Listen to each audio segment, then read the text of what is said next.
नमस्कार, मैं हूं Rahul Rajput. News nation network के channel news state Uttarakhand Uttar Pradesh के सम्मेलन शिक्षा, स्वास्थ्य और समग्र विकास प्रगति के पथ पर उत्तर प्रदेश में आप सभी का स्वागत है।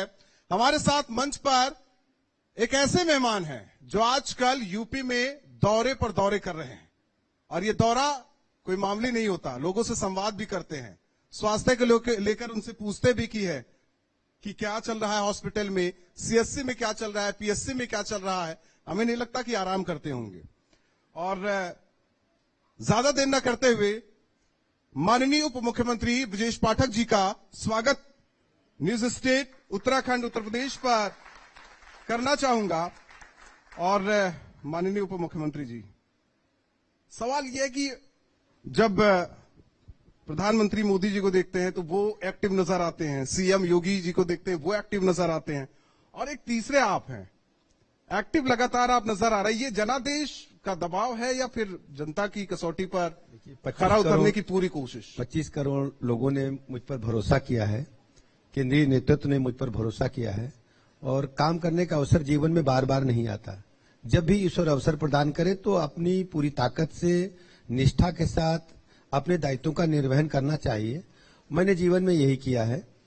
लखनऊ विश्वविद्यालय छात्र संघ अध्यक्ष होने के बाद से आज तक हमें जो भी दायित्व मिला, हमने उसमें 100% करने का पूरा प्रयास किया है। और वो कोशिश दिख रही है, लगातार दौरे हो रहे हैं आपके। अभी तक बहुत हम्बल होके आप दिशा निर्देश दे रहे हैं। अभी एक दो कार्रवाई भी आपने कर दी हाल के दिनों में। कार्रवाइयां, दरअसल हमारा मानना है कि उत्तर प्रदेश हमारा एक परिवार है जी। विभिन्न दायित्वों का हम लोग निर्वहन करते हैं, और दायित्व अलग अलग हो सकते हैं, लेकिन सबका उद्देश्य ये है कि उत्तर प्रदेश की जो आम जनता है, जो जनता जनार्दन है, उसको हमें संतुष्ट करना है, उसकी ग्रीवेंसेज पर हमें खरा उतरना है, और जो बीमार हैं, जो मरीज हैं, जो अस्पताल में आते हैं, उनको 100% उच्च कोटि का इलाज मिले, इसको सुनिश्चित करना है।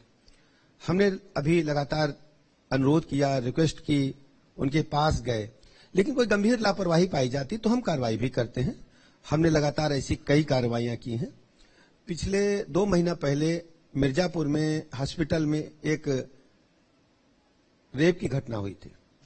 मरीज के साथ हमने तत्काल उनको बर्खास्त किया था बगैर नोटिस दिए।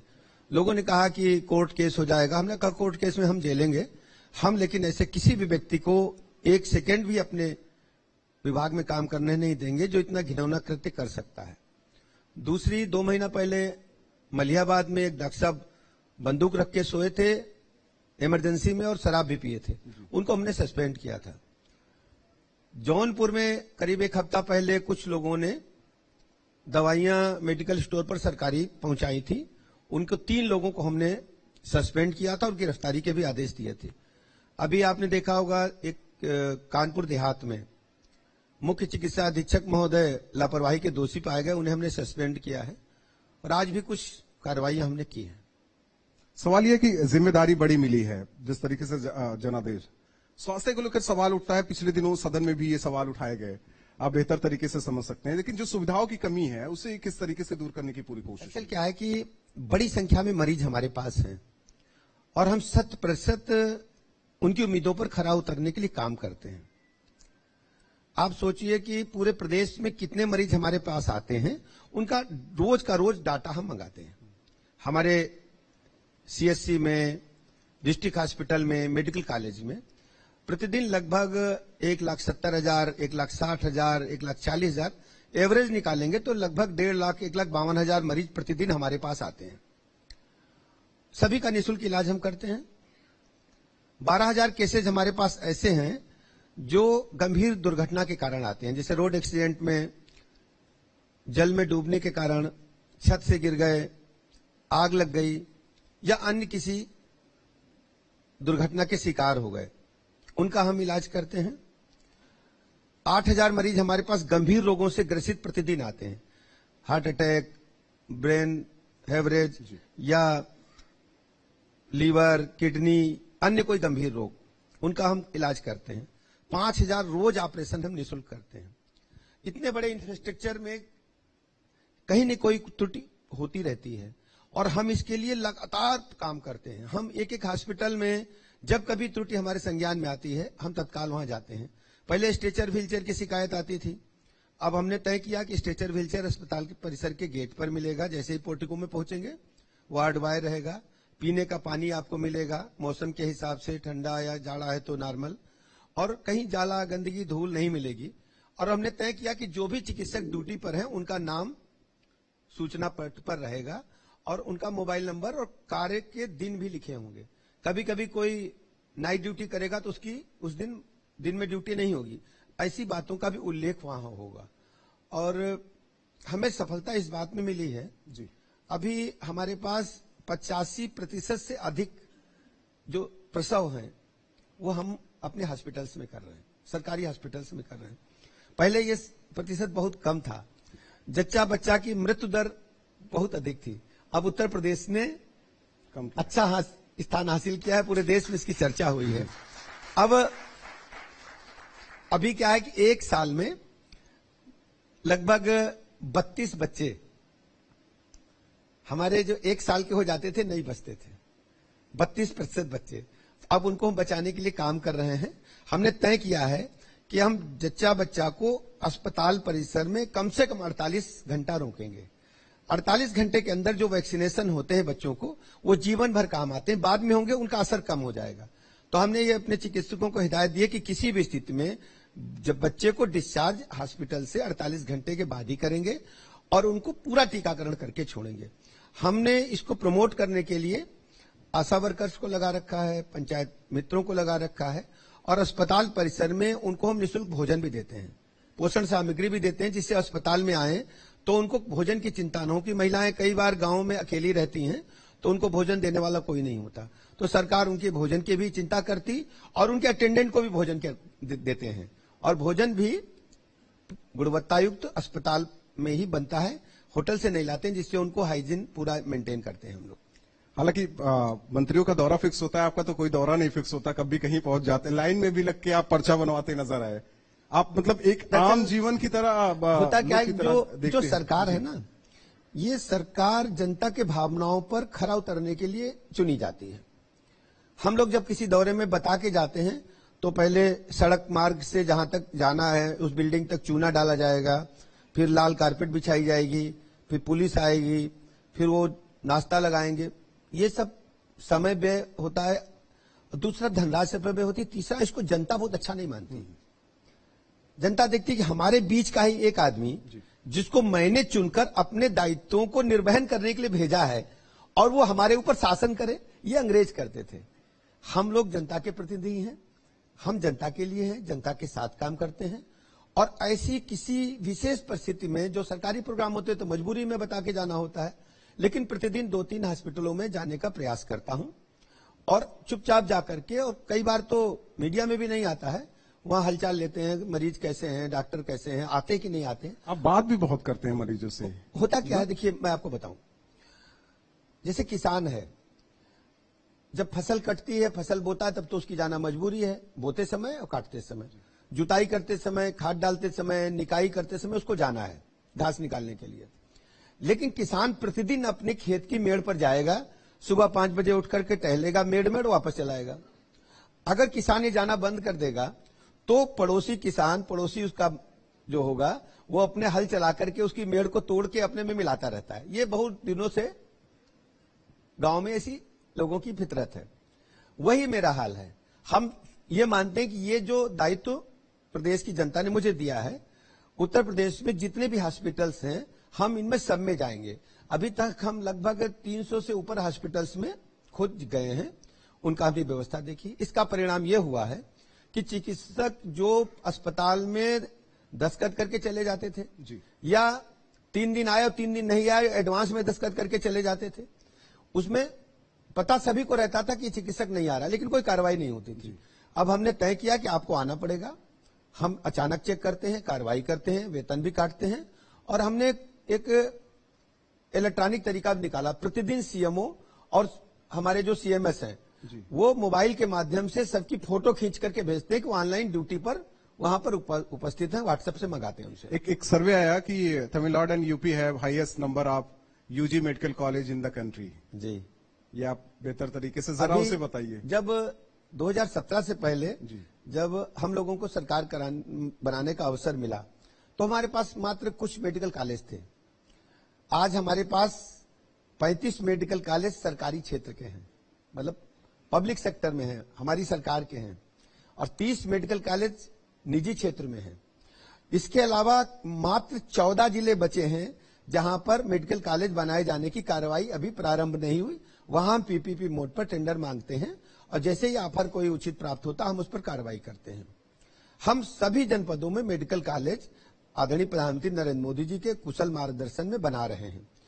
सबसे बड़ी चुनौती हमारे सामने चिकित्सकों की कमी तो थी, दूसरी चुनौती हमारे सामने थी कि पैरामेडिकल स्टाफ और नर्सिंग स्टाफ नहीं होगा तो चिकित्सक अकेले कुछ नहीं कर सकता। चिकित्सक एक मरीज को 15 मिनट, 10 मिनट, 5 मिनट आवश्यकता के अनुसार देते हैं, बाद में पैरामेडिकल और नर्सिंग स्टाफ को ही मरीज को संभालना होता है। उनकी भी दिक्कत हमारे सामने थी। तो हमने अभी कुछ दिनों पहले, 15 दिन भी नहीं हुआ होगा, माननीय मुख्यमंत्री जी के हाथों हमने एक मिशन निरामया का प्रारंभ कराया। मिशन निरामया का मतलब यह है कि नर्सिंग स्टाफ और पैरामेडिकल स्टाफ हम उच्च कोटि का देंगे और जो इनका इंफ्रास्ट्रक्चर उसे हम बदल देंगे। अभी तक क्या होता था कि नर्सिंग और पैरामेडिकल में 100 केंद्र परीक्षा प्रणाली थी, 85% बच्चे पास होते थे। अब हमने तय किया कि हम 100 केंद्र परीक्षा प्रणाली समाप्त की और कैमरे में हमने इम्तिहान कराया, तो 85% जहां बच्चे पास होते थे 25% पे आ गए इसी बार। ये क्यों मैंने कराया मैं आपको बताता हूं। हमने 4000 नर्सेज की नौकरी निकाली लोक सेवा आयोग के माध्यम से। जब परिणाम आया 1 लाख आवेदन आए थे, उसके अगेंस्ट मात्र 2200 बच्चे पास हुए, कट ऑफ मार्क्स भी नहीं आए। ऐसे लोगों को मान्यता पिछली सरकारों ने दी जो जिनके पास पढ़ाई करने के लिए फैकल्टी नहीं है, अस्पताल में केवल नाम मात्र को अटैच हैं, बच्चों को मार्कशीट और सर्टिफिकेट दे दिया लेकिन उनको ज्ञान नहीं दिया, बच्चों के भविष्य से खिलवाड़ किया। अब हम गुणवत्तापरक nursing college, paramedical staff college बना रहे हैं और एक डॉक्टर पर 3 नर्स और 3 पैरामेडिकल स्टाफ WHO के पैमाने के मुताबिक हम तैयार करने की हमारी योजना है। उसके आधार पर हम आगे बढ़ रहे हैं। अभी डॉक्टर देवी सिटी जी कुछ दिनों पहले लखनऊ आए थे, हमारे साथ उनकी बात हुई थी। उन्होंने हमें बताया कि जो हमारे हॉस्पिटल्स हैं, यदि सभी हॉस्पिटल्स में नर्सिंग और पैरामेडिकल स्टाफ को हम तैयार करना प्रारंभ करें तो अच्छा रहेगा। तो उनके सुझाव पर हम आगे बढ़े हैं। हमने सभी हॉस्पिटल्स में इस प्रकार की कार्रवाई को आगे बढ़ाने का मन बनाया है। अभी हमारे पास जो जीएनएम के हमारे पास सभी डिस्ट्रिक्ट हॉस्पिटल्स में पढ़ाई होती थी, 35 वर्षों से वो ट्रेनिंग बंद थी, हमने खोला है और मुझे इस बात को बताने में प्रसन्नता है। उसमें हमने मेरिट के आधार पर बच्चों का चयन करके एडमिशन दिया है और लगभग 37 हॉस्पिटलों में इस प्रकार की पढ़ाई शुरू हो गई है। प्रदेश के जितने भी अभी हमारे पास नर्सिंग कॉलेज थे, मात्र 5 नर्सिंग कॉलेज थे उत्तर प्रदेश सरकार के। अभी तक हमने इन 6 महीनों में 7 और खोले हैं और 11 हम इस साल के अंत तक खोल देंगे और अगले 5 वर्षों में हर मेडिकल कॉलेज में एक नर्सिंग कॉलेज होगा, उसके बगैर नहीं चलेगा। क्योंकि इंफ्रास्ट्रक्चर वहां पर है लेकिन व्यवस्था नहीं थी। हमने कानून बदल दिया है। अब एक डॉक्टर के साथ हम 6 पैरामेडिकल और नर्सिंग स्टाफ को तैयार करेंगे। हम उत्तर प्रदेश के लिहाज से हमारा लक्ष्य यही है, उत्तर प्रदेश को हम अचुकोट की चिकित्सा व्यवस्था देंगे। हम देश को, अभी केरल से नर्सेज आती थी, अब उत्तर प्रदेश से नर्सेज पूरे देश में जाएंगी और दुनिया में जाएंगी। आप हमारे पास एक मैन पावर का बड़ा हब है, 25 करोड़ लोगों के स्टेट में हम रहते हैं। हमारे पास मार्केट भी है, लोगों में क्षमता भी है, केवल उन्हें एक प्लेटफॉर्म प्रदान करने की जरूरत थी। उस दिशा में हमारी सरकार काम कर रही है। जिनके पास पैसे हैं वो तो प्राइवेट की तरफ चले जाते हैं इलाज कराने के लिए, लेकिन गरीब आज भी हम सभी की इलाज करते हैं। अब पैसे वालों की जिनकी आप बात कर रहे हैं, मेदांता में या जो अच्छे अपोलो जैसे हॉस्पिटल्स हैं, उनमें मरीज अगर 15 दिन रह गया तो 16वें दिन मरीज के परिजनों का फोन या कोई व्यवस्था मेरे पास आती है कि भैया इसको वहां से निकालो। बहुत बड़ा बिल आ रहा है, मरीज के घर वालों का घर बेचने की नौबत आ गई। 1 लाख रुपए लमसम रोज लगता है और हम लोग किसी भी प्रकार से लग करके ऐसे मरीजों को भर्ती कराते हैं और उनकी हम सकुशल अच्छा इलाज। दरअसल हमारे पास चिकित्सक जो हैं वो दुनिया के नंबर 1 के चिकित्सक हैं। जो हमारे पास फुटफॉल है मरीजों का, हमारे पास केजीएमयू में 9,000 की ओपीडी है, लोहिया में 5,000 की ओपीडी है, हमारा छोटा सा हॉस्पिटल सिविल हॉस्पिटल 3,000 की ओपीडी है। तो हमारे पास जो बलरामपुर की ओपीडी भी 3-4 हजार की है। हमारे पास जो मरीज आते हैं तो हमारे चिकित्सकों का मरीजों के मामले में व्यू एकदम क्लियर है, फंडा क्लियर है, परसेप्शन क्लियर, उनको पता है कि मर्ज कौन सा है, मरीज कैसा है, उसको दवाई क्या देनी है। अब एक छोटा सा उदाहरण देते हैं। हमारे पास एक डॉक्टर रिजवी हैं बलरामपुर अस्पताल में, वो प्रतिदिन 300 मरीज देखते हैं। आप सोचिए कितना सेकेंड वो देते होंगे। 4 आदमी, 4 जूनियर डॉक्टर्स उनके साथ बैठते हैं, एक वो स्वयं बैठते हैं, पर्चा बन के आ जाता है, एक आदमी ब्लड प्रेशर ले लेता है, फिर पर्चा आगे बढ़ा, फिर डॉक्टर साहब ने बस दूर से उसको देखते हैं, स्किन स्पेशलिस्ट डॉक्टर हैं, बता देते हैं कि ये दवाई लगेगी, बस बोला नहीं, एक डॉक्टर ने दवाई लिख दिया। तो 300 मरीज ओपीडी में रोज देखते हैं। हमारे पास चिकित्सकों की गुणवत्ता के मामले में मैं कह सकता हूं कि भारत के और दुनिया के नंबर 1 के चिकित्सक अगर हैं तो उत्तर प्रदेश सरकार के हैं, चाहे पीजीआई हो, चाहे केजीएमयू हो, चाहे हमारे पीएमएस के डॉक्टर हो। शिक्षा की बात कर रहे थे, आपने बोला था अभी मदरसे को लेकर कि जिस तरीके से जो गैर मान्यता प्राप्त मदरसे हैं उनकी शासन की रिपोर्ट आने वाली है। आपने बोला कि जो रजिस्टर्ड हैं उन्हें मदद, हाँ। लेकिन एक सवाल इसमें यह है कि वो भरोसा नहीं करते, लेकिन आप पूरा नहीं, हम ऐसे मदरसों को अनुदान देते हैं। उत्तर प्रदेश सरकार अभी भी अनुदान दे रही है। जो गैर कानूनी है, गैर सामाजिक गतिविधियों में या देश विरोधी गतिविधियों में या अन्य क्रियाकलापों में पढ़ाई के अतिरिक्त शामिल हैं, उनके खिलाफ हम कड़ी कार्रवाई करेंगे। हम शिद्दत से बात कर रहे हैं, प्रतिबद्धता के साथ बात कर रहे हैं। हमारी सरकार कानून के मामले में बिल्कुल भी कंप्रोमाइज नहीं करेगी। हमने उत्तर प्रदेश में कानून के राज को मजबूत किया है, लोगों का भरोसा बढ़ा है, लोग मानते हैं कि उत्तर प्रदेश में आज अपराधियों में भय है। मुझे अच्छी तरह याद है 2017 से पहले यही पुलिस और यही लखनऊ, यही प्रदेश, पुलिस डरती थी और बदमाश उनको डराते थे। आज किसी बदमाश की हैसियत नहीं कि लखनऊ में या प्रदेश के किसी हिस्से में बंदूक लेकर सड़क पर निकल जाए बगैर आवश्यकता के। ये लाइसेंसी बंदूक भी सड़क पे तो हम पूछताछ करते हैं, और कहीं गैर कानूनी गतिविधियों में शामिल पाया गया तो उसके खिलाफ कड़ी कार्रवाई करते हैं। पसमानदा 24 जिताएंगे, पसमानदा मुस्लिम 24 जिताएंगे। हर काम को चुनाव के दृष्टिकोण से जोड़कर देखना भारतीय जनता पार्टी के काम नहीं है। हमारा मानना है कि आदरणीय प्रधानमंत्री नरेंद्र मोदी जी के नेतृत्व में जो गरीब कल्याण की योजनाएं हैं जन जन तक पहुंचे, और जन जन तक पहुंची। जब हमने लाभार्थियों की सूची उठाई तो देख रहे एक बड़ी संख्या में ऐसे अल्पसंख्यक पसमादा समाज के भाई हैं जिनको लाभ मिला है। अब वो लोग अगर हमारे पास आ रहे हैं, हमसे जुड़ रहे हैं, और हमने कहा है कि हम आपको सम्मान देंगे, तो अच्छी बात है। और ये लोकतंत्र के तकाजा भी है कि हम सबको साथ लेकर के चलें।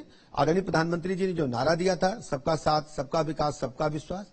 और दूसरी बात है, भारतीय जनता पार्टी ने प्रारंभ काल से ही तय किया है कि हम सर्वव्यापी, सर्वग्राही, सर्वस्पर्शी बनेंगे। उस दिशा में हम काम कर रहे हैं।